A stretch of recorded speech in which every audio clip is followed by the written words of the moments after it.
네, 뉴스 신세계. 오늘도 헬마우스 임경빈 작가와 함께합니다. 어서 오세요. 안녕하세요. 자, 내란 특검이 윤석열 씨요. 내일 오전 9시에 재출석 통지했죠. 네, 지난 주말에 첫 번째 그 소환 조사를 받았는데 그러고 나서 이제 두 번째 소환 조사를 좀 조율하는 과정에서 내란 특검 쪽이랑 윤석열 씨 측이 상당히 좀 강하게 좀 갈등을 하고 있습니다. 지난 금요일에도 저희가 말씀을 나눈 적이 있는데 이렇게까지 조율이 안 되거나 혹은 시간을 끌 일인가 싶은 생각이 좀 들기는 합니다. 일단 내란 특검 쪽에서는 윤석열 씨 측에 이제 7월 1일 오전 9시에 출석을 해라라고 이제 재출석 통보를 한 상태고요. 윤석열 씨 쪽에서는 7월 3일 이후로 소환 날짜를 연기해달라 이렇게 또 요구를 하고 있는데 일단 조금 전에 박지영 내란 특검보가 밝힌 바에 따르면 윤석열 씨 쪽에서 요청한 변경 요청을 받아들이지 않겠다라고 결정을 했습니다. 그래서 만약에 일단 7월 1일로 통보가 돼 있는 이 날짜에 나오지 않는다면 거기에 따라서 이제 특검이 추가 대응을 한다는 얘기인 건데요. 오늘 오후 4시쯤에 윤석열 씨 쪽에서 출석 기일 변경 요청서를 보냈다고 합니다. 내부 논의 결과 기일 변경 요청을 받아들이지 않기로 했고 이거를 변호인 쪽에 통지를 했다라는 겁니다. 그러면 이제 이에 따르면 어쨌든 내란 특검 쪽에서는 날짜를 그대로 유지를 하고 내일 오전 9시에 윤석열 씨가 출석하는 걸 기다린다 이런 얘기가 되겠습니다. 뭐 이제 공이 다시 이제 윤석열 씨 쪽으로 넘어간 셈입니다. 내일 날짜에 맞춰서 출석을 할지 혹은 불출석할지 이걸 이제 결정하게 되는 거죠. 뭐 어차피 날짜 조정은 안 됐기 때문에 다른 날은 뭐 지금 이제 선택 여지가 없는 거라서 내일 안 나오게 되면 검찰의 출석 통지를 거부하고 그냥 불출석을 한 게 됩니다. 그래서 이제 박지영 특검보가 추가로 얘기를 한 걸 보니까 만약에 내일도 출석에 응하지 않게 되면 형사소송법이 정한 마지막 단계의 조치를 취할 수 있다. 뭐 이런 얘기입니다. 일단은 이번 주 중에 특정 일자를 또 추가로 지정을 해가지고 재소환 통보를 하고 나서 그러고도 안 나오면 이제 형사소송법의 마지막 단계 그러니까 체포영장을 비롯해 이제 강제 조치에 나설 수 있다. 라는 이야기를 한 겁니다. 이게 만약에 이번 그 재출석 소환 요청을 윤석열 씨 변호인단 쪽이랑 조정을 하는 모양새가 되게 되면 뭐 이후에도 뭐 추가적으로 조정을 요구한다든지 뭐 혹은 매번 소환 통보를 할 때마다 다시 또 조정을 한다든지 이렇게 해서 이제 시간을 계속 좀 늦출 수가 있기 때문에 그렇게 이제 끌려다니지는 않겠다라는 취지로 보이고요. 지금 오늘 이제 박지영 특검보가 밝힌 대로 하자면 내일은 윤석열 씨가 나오지 않을 가능성이 높아 보이고 그렇게 되면 이번 주 중에 세 번째 소환을 통보를 하게 될 거고요. 그때도 만약에 조율이 이루어지지 않아서 혹은 뭐 윤석열 씨 쪽에서 응하지 않을 경우에는 체포영장을 또다시 청구할 수 있는 뭐 그런 가능성이 좀 열려 있다. 이렇게 봐야 될 것 같습니다. 정말 밖에서 보기에는요 생떼를 쓰는 부분이 처럼 느껴지는데요. 그러니까 저희가 왜 이런 말씀을 드릴 수 있느냐 하면은 사실 이제 검찰 조사 과정에서 뭐 경찰이든 검찰이든 피의자의 권리 보장을 어느 정도는 이제 감안을 해야 되기 때문에 마음대로 그냥 통보 일자를 정해놓고 이 날짜 외에는 절대 안 된다 이렇게 하지는 않습니다. 그래서 이제 조사를 받는 과정에서 어느 정도는 뭐 피의자 쪽이랑 조율이 가능하긴 한데 윤석열 씨 같은 경우는 좀 특수한 사례인 것이 이미 내란 우두머리 혐의 관련해서 재판이 진행 중인 상황이고요. 그래서 이제 구속이 됐다가 이제 취소돼서 석방돼 있는 상태이기 때문에 뭐 다른 피의자들하고는 이제 상황이 좀 기본적으로 좀 다르다 이렇게 생각을 할 수가 있고 또 한 가지는 지금 받고 있는 그러니까 조사를 받고 있는 혐의들도 뭐 일반적 피의자에 비해서는 좀 중범죄들입니다. 특수공무집행 방해라든지 직권남용이라든지 이런 범죄들이기 때문에 형량도 세고 그리고 이제 범죄의 중한 정도도 좀 이제 심각한 범죄들이라고 할 수 있고요. 또 한 가지 무엇보다도 윤석열 씨가 다른 피의자들 뭐 이를테면 이제 평범하게 직장을 다니는 뭐 다른 사람들은 생업이 있는 다른 사람들에 비하면 지금 뭐 별도의 직장을 다니는 상태도 아니고 굳이 따지자면 이제 직업 없는 무직이죠. 뭐 평범하게 그냥 집에 있는 민간인이기 때문에 그렇게까지 날짜를 조정할 필요가 있는 상황이냐 뭐 이렇게 좀 생각해 볼 수는 있을 것 같습니다. 그 출석할 때 한 기자의 질문이 저도 기억에 남는데요. 당신이 검찰에 있을 때도 이런 식으로 뭐 시간을 바꿔달라 그러고 조사자를 바꿔달라 그러고 이렇게 했으면 어떻게 할 것이냐. 뭐 대답은 안 했습니다만 윤석열 씨가. 지금까지 뭐 윤석열 씨가 공적인 자리에 나왔었던 모든 중계화면 중에서 가장 빠른 걸음걸이로 이제 지나쳐 갔던 것 같습니다. 뭐 어쨌든 지난 주말 동안에도 계속 좀 특검과 윤석열 씨 측의 줄다리기는 이어지긴 했습니다. 첫 번째 소환 조사, 그러니까 윤석열 씨가 받은 거의 뭐 최초의 정식 조사라고 할 수 있겠는데요. 예. 그 전에 검찰이나 뭐 이제 공수처의 조사에는 제대로 응하지는 않았었기 때문에 이번 조사 같은 경우도 조사 과정이 순탄하지는 않았습니다. 오전 조사는 1시간 만에 끝이 났고 예. 오후 조사는 일단 점심 먹고 나서 이제 이어가기로 했었는데 윤석열 씨 쪽에서 조사실에 들어오지 않고 계속 좀 버텼기 때문에 예. 대기실에서 한 4시간 정도를 그냥 버텼고 서너 시간 정도를 버텼거든요.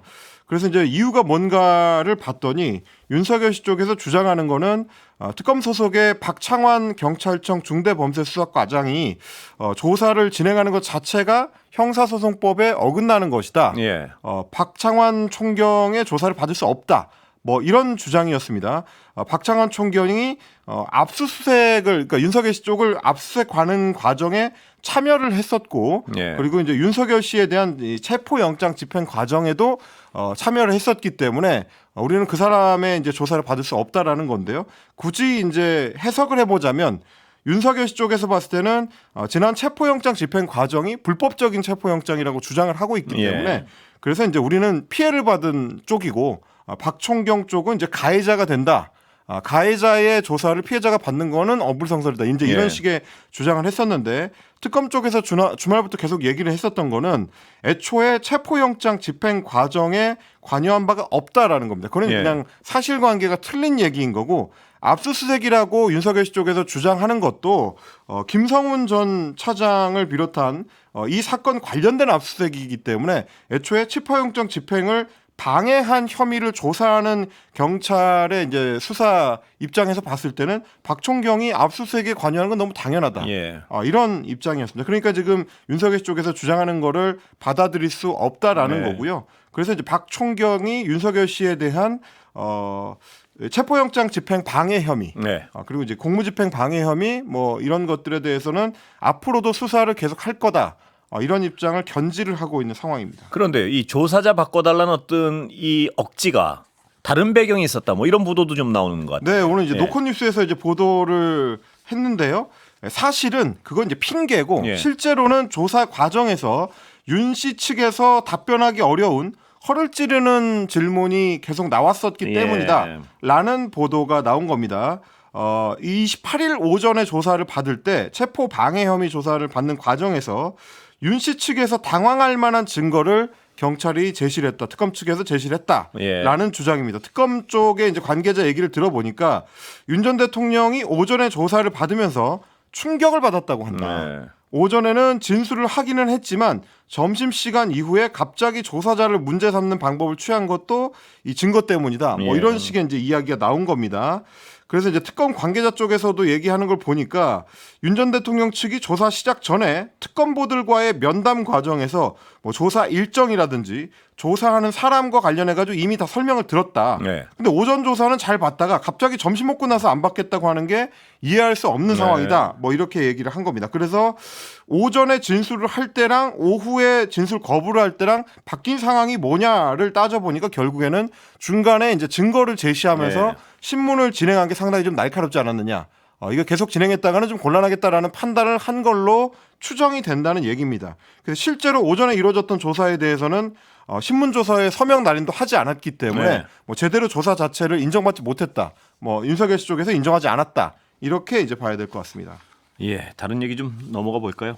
계엄 선포문의 어떤 합법성에도 강한 의구심을 가지게 하는 진술이 나온 것 같은데요. 네, 지금 이제 내란 특검이 초반에 좀 속도를 내는 수사 예. 진행을 하다 보니까 뭐 관련된 이야기들이 좀 보도가 되고 있습니다.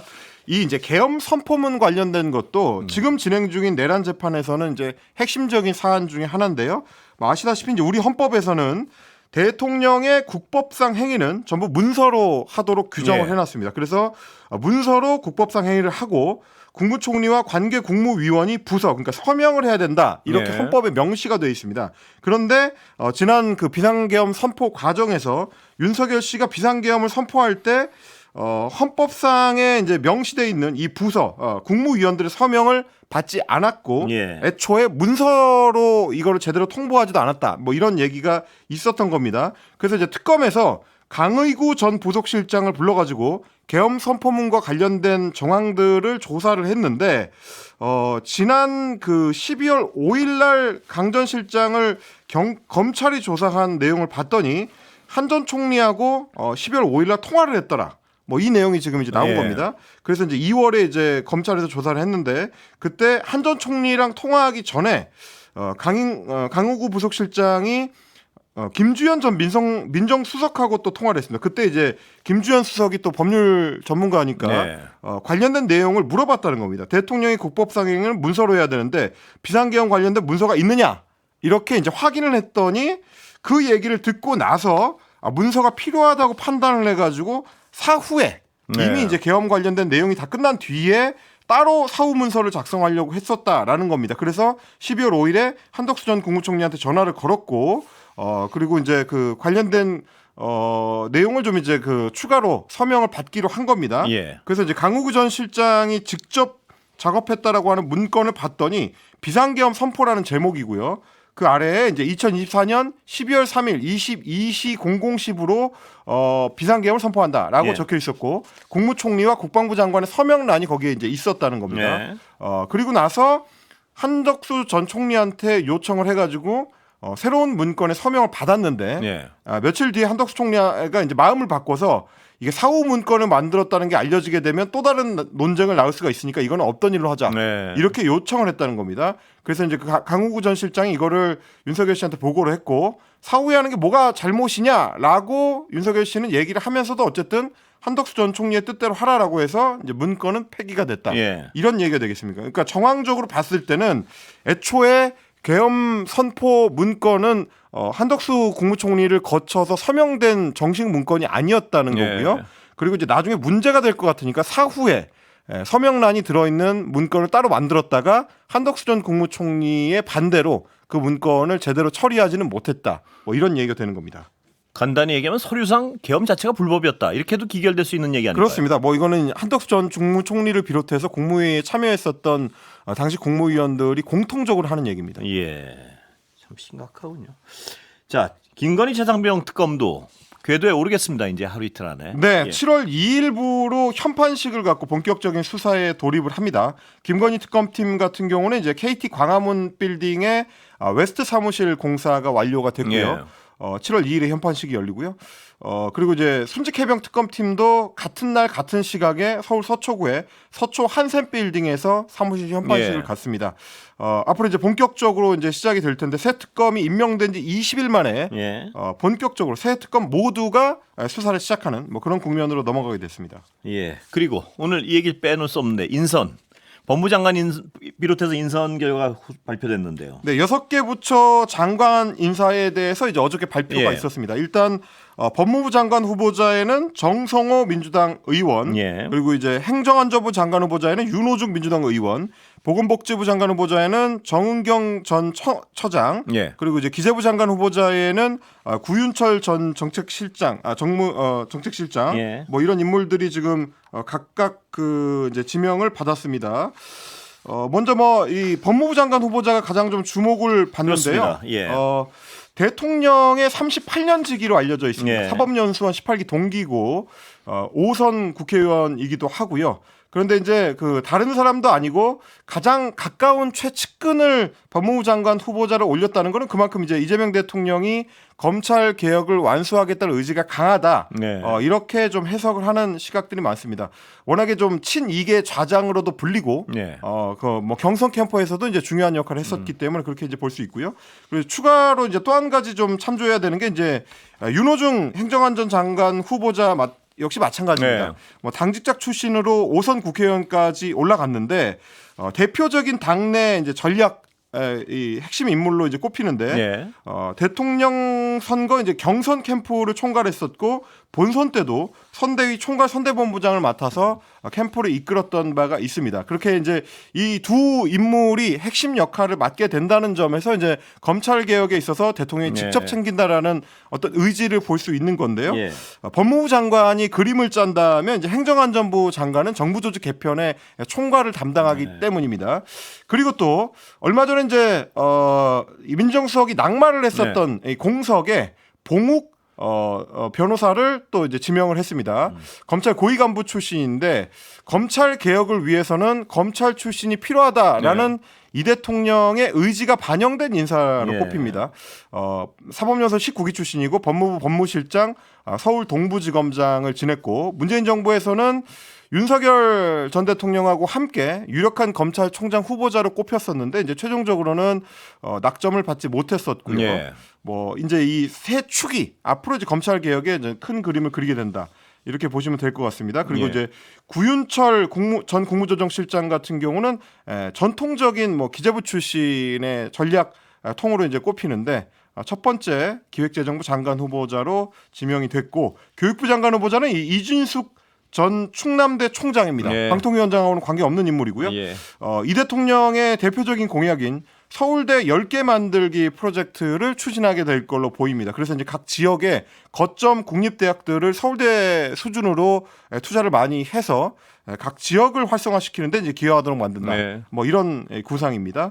그리고 산업통상자원부 장관 후보자에는 기재부 출신의 김정관 두산 에너빌리티 사장이 지명이 됐고 복지부 장관 후보자에는 이제 정은경 전 질병관리청장이 지명이 됐는데 뭐 물론 이제 언론 보도에서는 그동안 남편의 정은경 전 청장의 남편의 주식 투자 관련된 논란이 거론이 됐었습니다만 이게 이제 인사청문 과정에서 해명이 가능하다라는 이제 판단을 정부 내에서는 이제 내린 걸로 보입니다.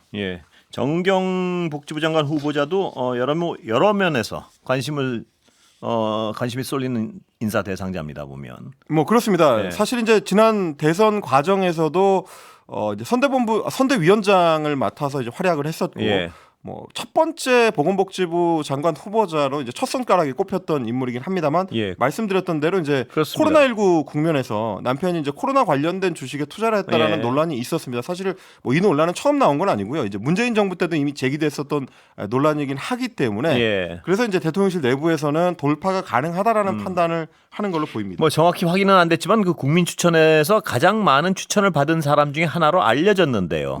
그거랑 지금 나오는 의혹이랑 어떻게 해소가 될지 한번 봐야겠군요. 국민들의 기대는 상당히 있는 것 같습니다. 일단 그렇습니다. 표면적으로. 그리고 이제 의료계 내에서도 의사 출신의 정은경 청장이 지금 상황을 잘 알고 있기 때문에 뭐 상당히 좀 기대를 하고 있다. 뭐 이런 보도도 있습니다. 의대 사태도 빨리 좀 어떤 해법을 찾아야 될 상황이고요. 그렇습니다. 자, 김용태 비대위원장 퇴임했네요. 야당. 오늘까지가 임기였습니다. 오늘로 이제 임기를 마무리하면서 별도의 이제 기자회견을 열었는데 여기서 앞으로 있을 전당대회에는 나가지 않기로 했다라고 이제 백의종군을 선언을 했습니다. 그러면서 이제 당의 혁신을 요구를 했는데 지금 우리는 전당대회를 준비하면서도 새로운 보수의 힘을 키울 때다. 당이 국민 앞에 지난 불법 계엄 사태에 대해서 계속 사과를 드리는 것은 앞으로 보수가 다시는 그 같은 길을 가까이 가지 않겠다라는 다짐이다라고 하면서 이제 당의 혁신을 요구를 했습니다만 결국 이제 그동안 김용태 비대위원장이 주장을 해왔던 5대 혁신안은 당에서 받아들여지지 않았고요. 오늘 송원석 국민의힘 원내대표가 당분간 비대위원장직을 겸임하기로 했습니다. 아마도 송원석 비대위가 조기 전당대회까지의 과정을 전체적으로 이제 총괄하게 될 걸로 보이는데 오늘 비대위원을 인선했는데 사선의 박덕흠 의원, 재선의 조은희 의원, 그리고 초선 김대식 의원이 내정이 됐습니다. 이 인물들이 모두 지난 정권 때 친윤계로 분류되던 인물들이라서 앞으로도 이제 국민의힘 내부의 분위기는 크게 변하지 않을 것 같다라는 기류를 읽게 합니다. 그리고 김용태 전 비대위원장이 쇄신 노력에 대해서는 빵점이다 이런 평가를 하고 나갔는데 본인의 책임 문제는 어떻게 생각하는지 정말 본인이 비대위원장이었던 거를 우선 생각해야 되긴 할 것 같습니다. 여기까지 듣겠습니다. 임경빈 작가 고생했습니다. 고맙습니다.